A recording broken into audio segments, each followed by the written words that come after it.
Chapter 5. Fluff to Mouse, Mouse to Mice. The next rations day, Red and I walked home together from the mill. We hugged our ration sacks to us, the promise of fresh bread inside them. I wanted to ask Red more about her granny and the things she had said to me, but I didn't dare, not with the way she'd reacted when I said her granny was strange. Sometimes little things can make Red steaming mad, and I just couldn't tell what those little things might be. That's the danger with Red, unpredictable.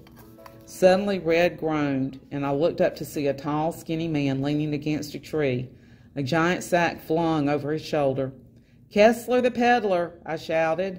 The man turned toward me, flipped his hat off his head, and bowed. His bright orange hair stuck out in every direction. Kessler was the only person we ever saw from the kingdom besides the tax collector. He came to the mountain to sell goods from the kingdom, colorful threads, clay pots, and wooden spoons.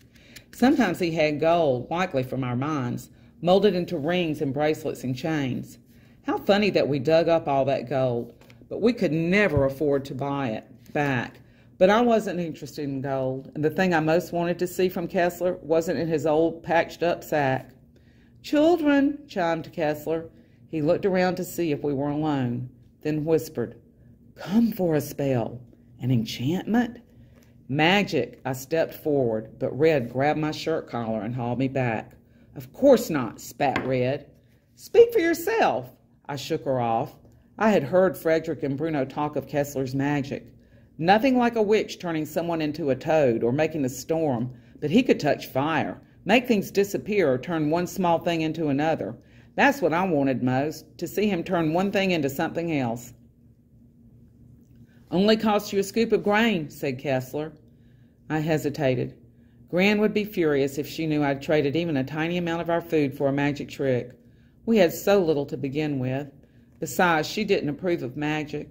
I shook my head and stepped back. "Oh, come, just one scoop.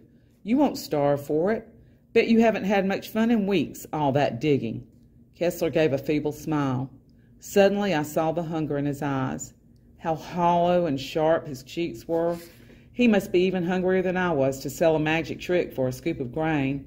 Was I that hungry to see the magic? "Can you turn one thing into another?" Of course, of course." He waved me to come closer. "Don't, Rump." I turned to see Red standing with her arms folded around her rations, glaring at Kessler. Kessler frowned. "There's no harm in it." "Says who?" asked Red. She suddenly looked very motherly. "Last time you came, you set Gus's hair on fire." "Well, that was a bit of a... And remember Helga and her wart?" "Purely coincidence," said Kessler, cutting her off with a nervous laugh. He reached into his pockets. "Look, see? No fire, no warts. I will simply turn this bit of fuzz into a mouse." "A mouse?" He waved a tuft of lint in front of my face. Could he really turn it into a mouse?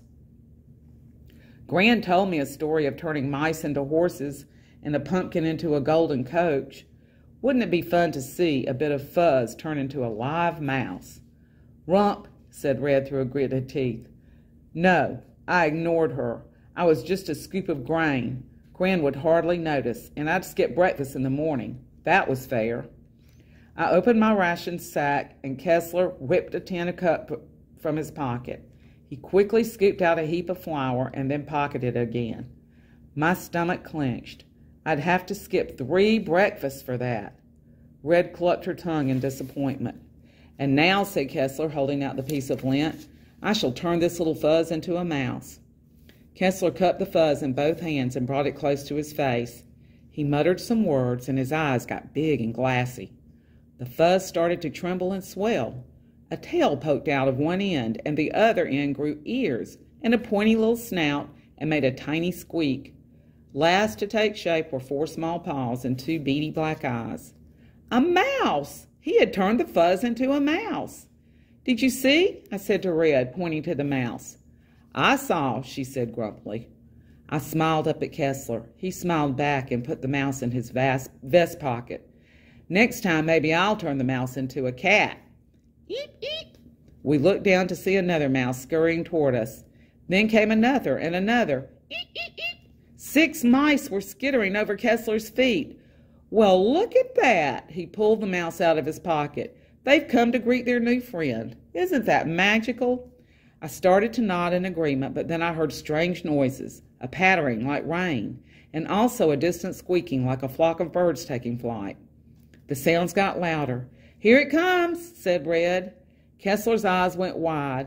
He held the mouse up and stared at it. "Oh, oh my!" Then came the explosion, an explosion of mice. Hundreds of mice poured from trees and holes in the ground, through windows and under door cracks. Screams and shouts echoed throughout the mountain. Something crashed in a nearby cottage, and a man threw open the door and fled with a dozen mice squeaking at his heels. The mice converged and ran toward us. I scrambled up a nearby tree and wrapped my legs around it. "Time to go." Kessler hitched up his pants, flung his sack over his shoulder, and ran, mice trailing in his wake.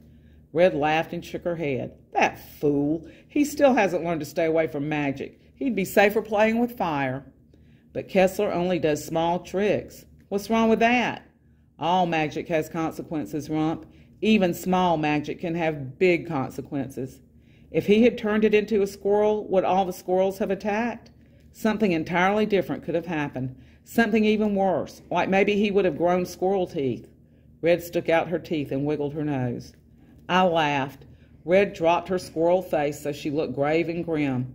"For your food, Kessler takes the risk. But one day it will catch up to him. He might not even get to eat that food before the mice do." I felt annoyed. What made her think she knew everything about magic? "Well, I thought it was brilliant. I should have paid him more," I said. "Why?" "He got rid of all the mice in the village." Red stared at me, then shook her head and walked away. "If I could, I would do magic. I would change lots of things for good, like make myself grow or turn fuzz into food. I'd put more gold in the mountain." That bit of magic made me hungry for more. More magic, more transformation, and not from Kessler. I wanted magic all my own. How bad could the consequences be?